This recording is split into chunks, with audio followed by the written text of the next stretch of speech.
Why the girl? Don't you pity her? And what we saw with our own eyes, it's a horror. A hugest column, we don't even know how many units are there. They were so confident of their multitude and ability to seize. A group went out of BMPE with flag. Then I have been told that my husband, who also fights in my company, in our company, that he is dead, that he is 200 and got a bullet in the head. Many times I had to stand up and get ready to use the weapon. Багато разів доводиться вставати, бути готовим застосувати зброю. Come on. Shout, suck it. My daughter is my main motivation to survive. A small Soviet army will never defeat a large Soviet army. But a small, net-centric modern army can defeat a large army with all its scrap iron. My name is Yaryna Chornoguz alias Yar. I am a Marine platoon combat medic, and now we are in the Donetsk region in the front line. Yaryna, how did the full-scale Russian invasion begin for you? On the February 24th, I was in my platoon. We'd already been in rotation in the rear for the 8th month. Actually, a few weeks before, we already knew that something will happen. We were preparing for that. We had an initial task to take a defense on the positions assigned in advance. So in the night, we were merely awakened by grads. We rose and began acting in accordance to the plan. That's it. The full-scale invasion came as a surprise to many. What was it for you? Have you been preparing, or was it a surprise to you too? Already since the year 2020, when I was in the hospitals, and haven't signed a contract with Marines yet, I realized that we are to face another hot phase. That is, I had such a day, by the way, on the Mariupol axis, when I clearly felt it during my watch in the front-line trench, that Putin will attempt to occupy Ukraine at least up to Dnieper. I have grasped an awareness and comprehension of this. The timing was the only question, was when. Actually, that is one of the reasons why I have signed a contract. In the May 2020, I wanted to be ready. Yes, ready. Yet many people told me, why do you do that? The war is not what it was, it is almost over. It went on in 2014 to 2015, and then it's over. It will not be anymore. Many veterans of 2014 to 15 were so much skeptical about my choice. Yet I still had that feeling that war will be again and I must be ready to replace those who have done their work. Where did you first meet the Russian occupants during the full-scale invasion? Do you remember those first days? Yes. It is impossible to forget. It happened in the first days of March. In the countryside to the north of Mariupol. That is, from the start we had a task to enter Mariupol, to reinforce Marines who were there. But when we reached the place, we tried to find a loophole to get into the city. We did not find it. The city was completely encircled, and huge columns of Russian troops were cruising around it. The first engagement we met in Zakativka. It was already in Volnovaka area. I remember the day. There were 5 of us standing with Brim combat recon and patrol vehicle on the field road. Our task was to observe the road and inform the troops in the village if we see the enemy. And here it is, after a day and a half of our watch there, we have seen the column of about 30 units of armored machinery that was moving straight to our point of observance in 300 to 500 meters from us, or even less. So I lifted the quadcopter, and that was the first time when I saw the Russian tanks in a few hundred meters from us. We reported that and got ready to begin the fight. We've lost our burden then, because the tank that was in a column also noticed us. Initially, it aimed at us, but then it noticed the bird next to us and fired at bird. And our group retreated to join our main forces in the village. Were you going to stop Russian tanks with just 5 of you plus Brim? We were going to make at least first few shots at them, which would demoralize them a bit, because when column is on the go, the first shots demoralize them a lot. Our gun layer, an aged man already, had made his aim and already was going to shoot. And when we retreated, he was shouting all the time, "Shit, yet, I made my aim, I made my aim." But the tank hit first, and he was lucky, because that was not a fragment high-explosive shell, but that first, penetrating one. That simply penetrated the vehicle, ignited it. And as our old brother in arms told us then, I flew off the bird as a champagne cork. So we returned to the village. Sad to say, my platoon commander was killed in the battle with that column. The first platoon commander, Senior Lieutenant Anton Gevak. He was a very significant person for our platoon. He taught us the basics of reconnaissance. So many times we went with him to patrol the gray zone, and that was such a gravy loss to us. Another, and the hardest, battle since the full-scale war was in the same village, when we kept it in a course of week with a small force. We were much smaller, us and 503rd Bat next to our company. We had far fewer forces than the orcs had at the time. Every day we were shelled heavily with grads, artillery, tanks, and everything. The village was simply leveled to the ground for these 5 days by this armored column. And on that day, I remember how it all had begun. We've just poured a bucket of water. We have just sent 3 wounded men to the rear. One of them had his leg amputated, and 2 others were heavily wounded, too, by tank shell. We've just brought a bucket of water to wash our Bogdan van after them. That's our evacuation van.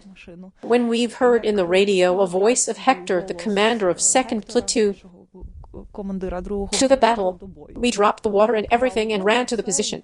And on that video we're sitting in the straw then and shooting at orcs.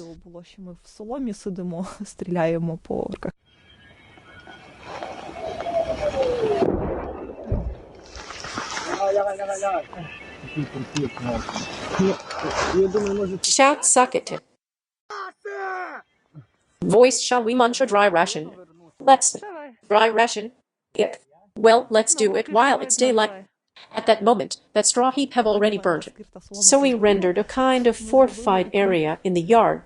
We ran in and took our posts in the positions, and then the squall of everything fell on us.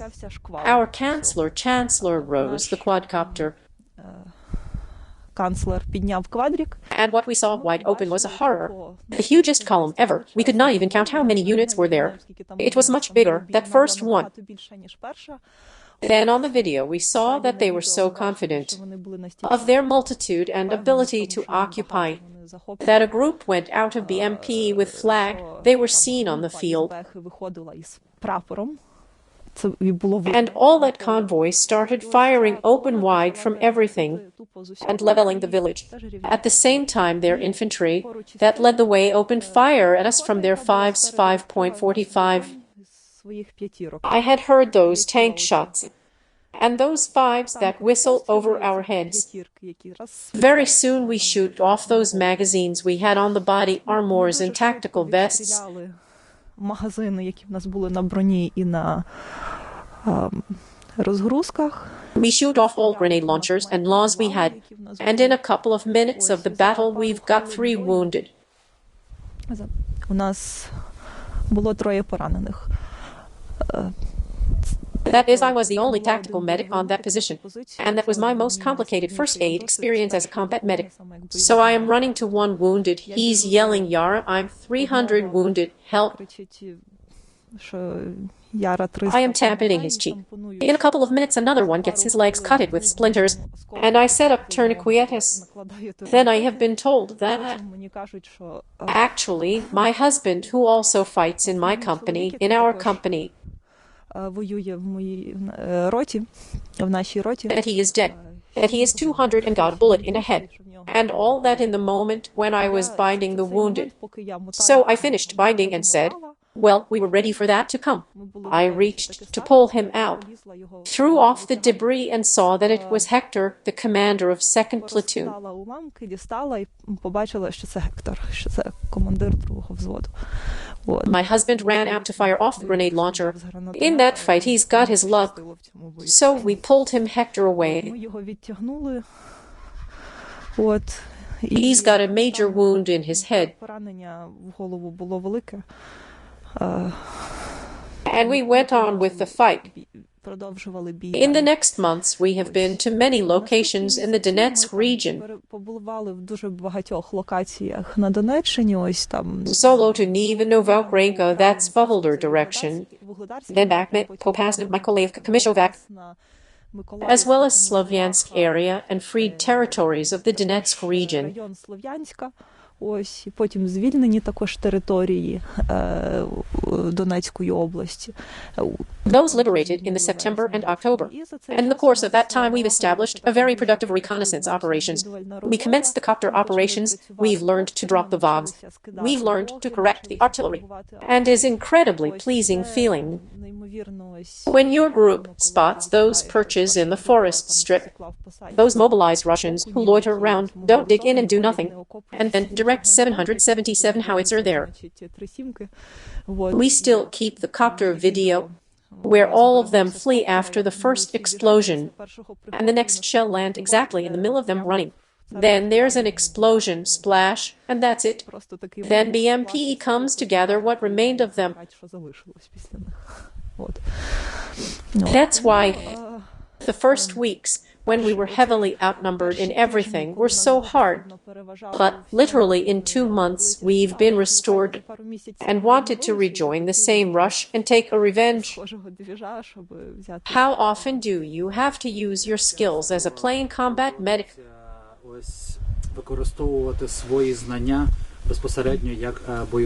How much the war now, 1 year, since the full-scale war begun, is different with the February-March Russian offensive.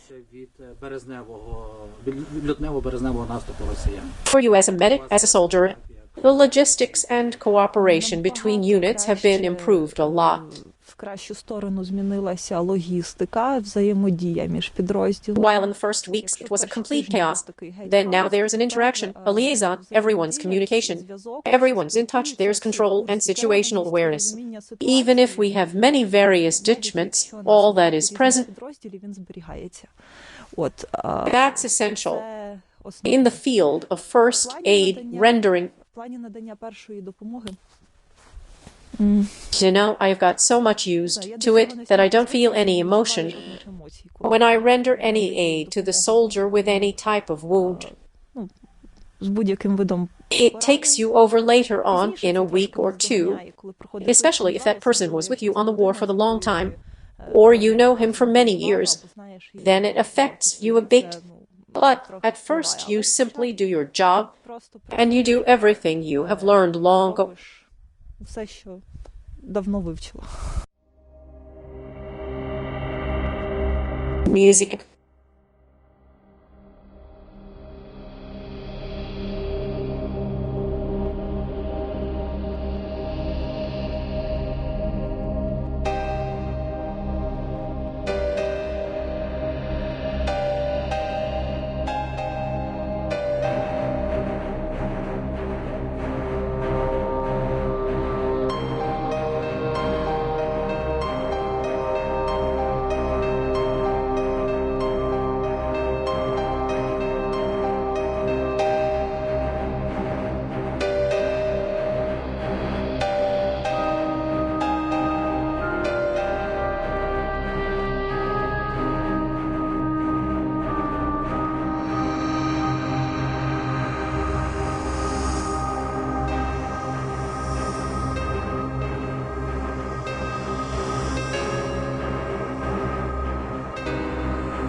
Noise of car on the rough road.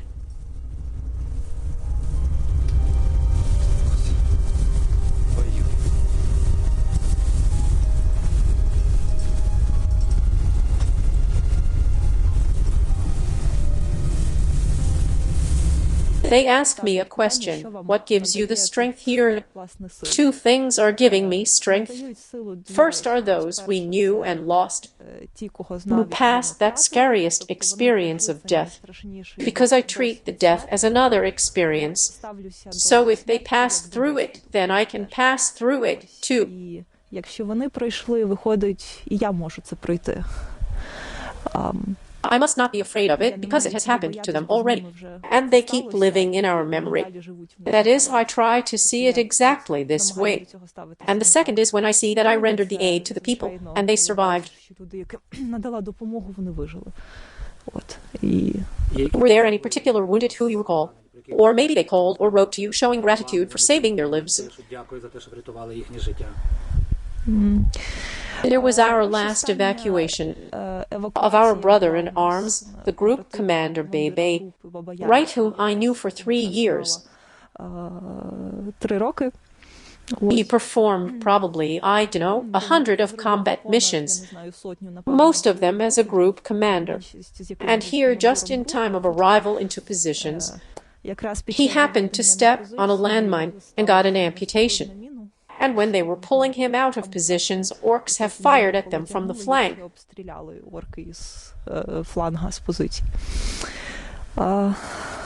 So the hospital was far enough, and we drove a long way with him. But he is a brave man. He endured it all. I love the way he takes it. A couple of days have passed, and he does not fall into depression. No ways he calls me. I have made a repost about him, about his case, and he wrote me, I have got so many propositions of the rehab programs. I get messages from everywhere, from reporters and diplomats. I am in the focus of attention. So the man stands with it very well. As of the other cases, it is so painful to recall when you carried a heavily wounded man a very long way. He was unconscious. You managed to keep on his condition.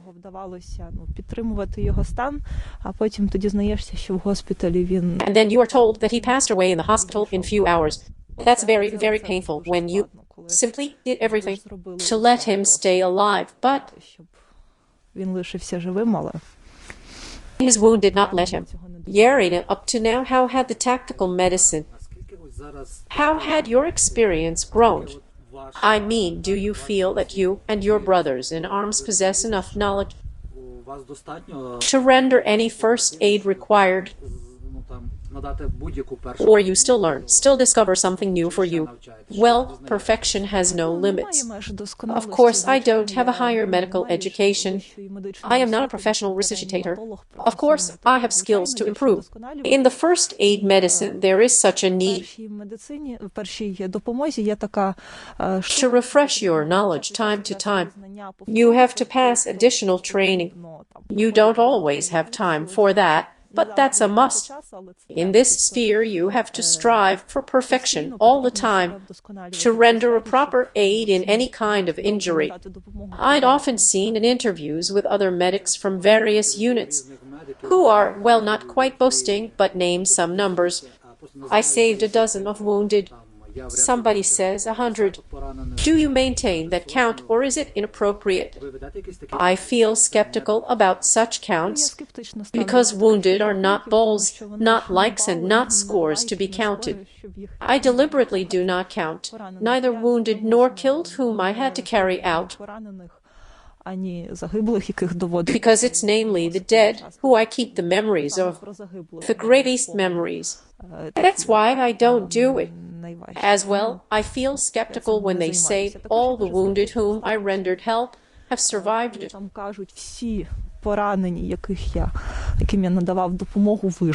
It only can prove that that person was getting only lightly injured men elsewhere and did not take them from the battlefield. Because when you take people from the battlefield, very often somebody passes away in the road. That's how it is. How do you manage to combine? Well, you can at the same time see the enemy and shoot at him. And when necessary, you render an aid. Is it a gained experience, or how can you do it?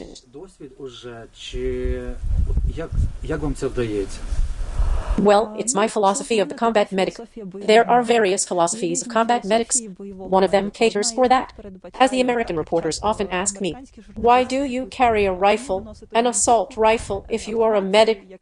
I feel inclined to the option practiced by Israel Army, if I'm correct, where combat medic is positioned as a plain soldier of the unit or group who renders a fight, takes part in the missions, in the operations, and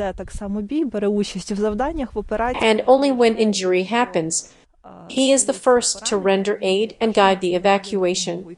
This approach suits me better, and that's why, actually, I have chosen this position, because it surely allows you to be on the very front line. At the beginning of the full-scale invasion, you used your medical experience and were used to apply weapons. Does it happen now that you have to do both? Yes.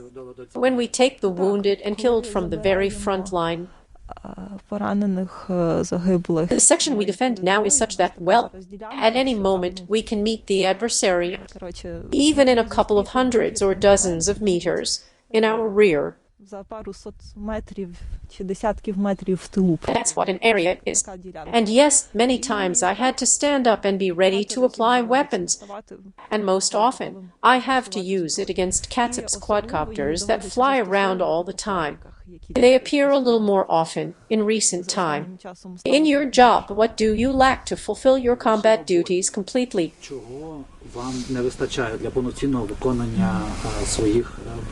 As a doctor and as a soldier, at first turn, the armored vans, it's not only about me as a combat medic or a person who works at case evacuation. It is true about other platoons, because you ought to arrive at the front line in an armored van. We use pickups. I can give you a few examples. Here, one of our company commanders, an officer Rex with his deputy Achilles, hit the landmine during such an evacuation. If they were in the capsuled armored vehicle, both of them would be alive. And then, only one man of the crew was lucky enough to survive. Another story was when we were near Popasna. It was in May. It was the beginning of May. We were scouting in groups, and we found a car speckled with bullet holes, a drink subversive and recon group. There was a woman, a junior sergeant of border guard, at the wheel. She's died. And we managed to rescue two guys who survived. They were hit by bullets and fragments, so that they've got average injuries. One of them was even heavy, but we managed to take them and carry them out. They survived. And again, had they been in an armored vehicle, those bullets and even bombs that were tossed at them by Drew would not prevent them from breaking out of the encirclement. Look, you're telling of the clashes, close-quarter fights, artillery fights. We know that Russians are still outnumbering us in men and machinery. But the Ukrainian army not just stouts in withstanding the offense, but sometimes counterattacks and eliminates hundreds and thousands of occupants. Why do you analyze this for yourself? Because you've been on the positions with superiors and company commanders. Do you have any thoughts why the army succeeds? Of course, the army succeeds because we actively transgress to the net-centric war. I shall repeat a phrase that's became rather hackneyed, that a small Soviet army will never defeat a large Soviet army. But a small net-centric modern army can defeat a large army with all its scrap iron. They piled during communist times. What things are affecting? First, quadcopters. They provide a permanent frontline observation. That is, we are constantly aware of what the enemy is doing. That's most important. And a sufficient quantity of the modern high-precision artillery that operates precisely to the targets discovered by quadra. This is the basis of why we succeed in actively deterring them. Of course, the resilience of infantrymen who hold the positions. It's a heroism.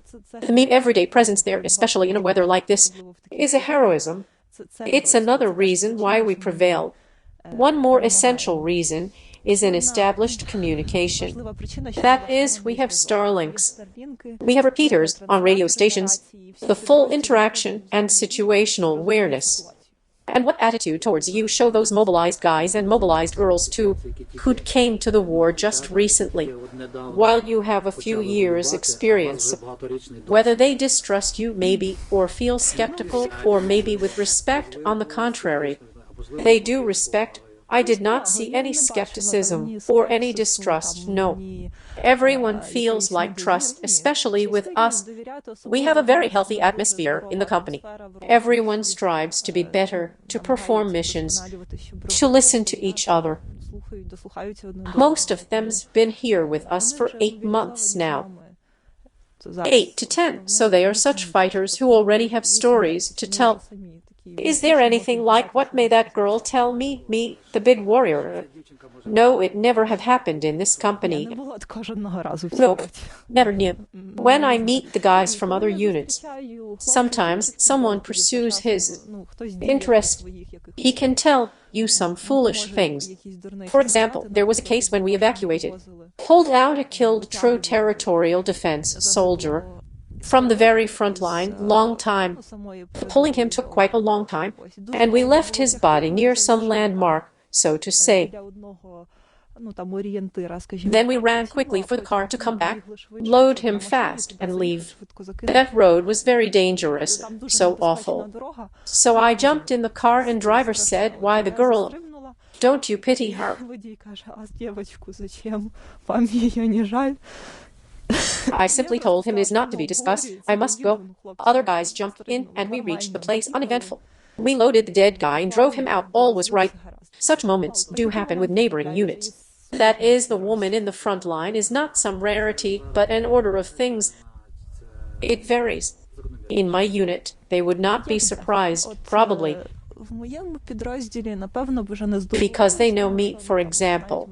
And in many other units, it is still surprising, because the majority on the front line are men, and that's a fact. Somebody's surprised, somebody's not, depends on a background. There are those who had no luck to meet a woman, and they are amazed when others tell them, "Look, she was in the front line just as we were." And others, in the contrary, know of many such women, and they take our side. Yaryna, what inspires you personally? Maybe it's someone, or someone's actions or deeds, or a concrete personalities. Yet this war is so hard, both morally and physically, and it is not possible to be forceful every day. To work, to shoot, to fight, to think, to rescue. As the most people here, I try to find this balance, to complete the given task and survive at the same time. Of course, a task is a priority, and I will keep on taking risks for it further on. But survival is as important in the war, that's it. My daughter is the main reason motivating me to survive. Well, she's in another country now. She's far away from me. The last time I saw her was almost half a year ago. Востаннє бачила її майже півроку тому. So for the sake of her, of my thoughts about her, I want to do the things well in order to survive. Do you keep in touch with her? Yes, almost every day. What are you talking about? I often ask her about school, about her lessons and all that, but she is bored of talking that. That's why we play the online game together when we have chance. A virtual world. I ran around her, she leads me in that virtual game. When I have a leisure time, she likes it so much. Does she know what mom's doing? Yes, she does. She knows and supports me in that. I record for her many videos where I am on the front line and in a helmet telling her something, and she writes back, "Oh, that's cool. That's tough."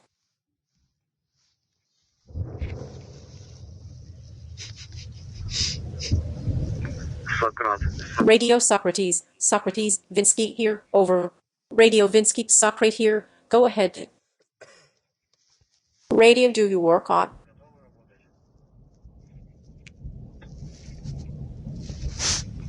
Radio, repeat, unclear. For some time she used to ask me about weapons, about automatic rifles. She became interested in that. I am so lucky with my daughter, in the sense of her being so smart in her age. She understands quite well why we have to defend against Russia. Back in 2019, when I went to the front line for the first time, I could not bear the thought that 5 years somebody shed their blood for me. Could not think that I live here while somebody pays such a price for this state. That's what I thought. I wish we all had that level of solidarity. Well, we would have won this war before it even started. That is, at the moment when Putin tried to invade, we would be ready and we would not let them pass those hundreds of kilometers. And so now it's still the same. And after a year of full-scale war, it's a sadness to see when someone is brought with a writ to the drafting commission in the car trunk. It's a real disgrace.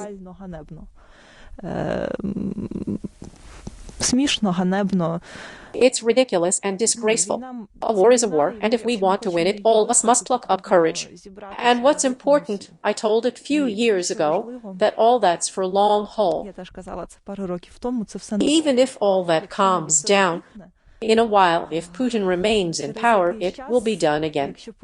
That means we all must be prepared in military. Everyone, even those who never did it before.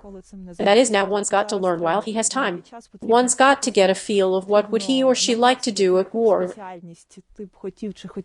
It's absolutely wrong to live with impression that it's all right.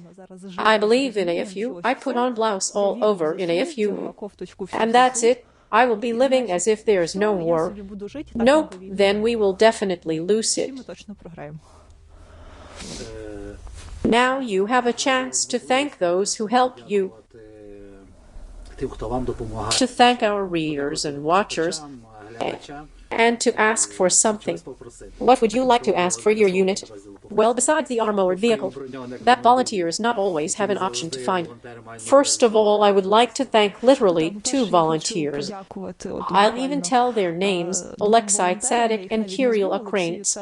Alexei is in Germany. He's provided us with evacuation car that still runs. Since April, it survived 3 times, a whole bunch of splinters, but still on the go. I want to thank him for all the assistance, for enlightened armor pads, for the helmets and all. I thank Kirill, who repairs our cars consistently and restlessly.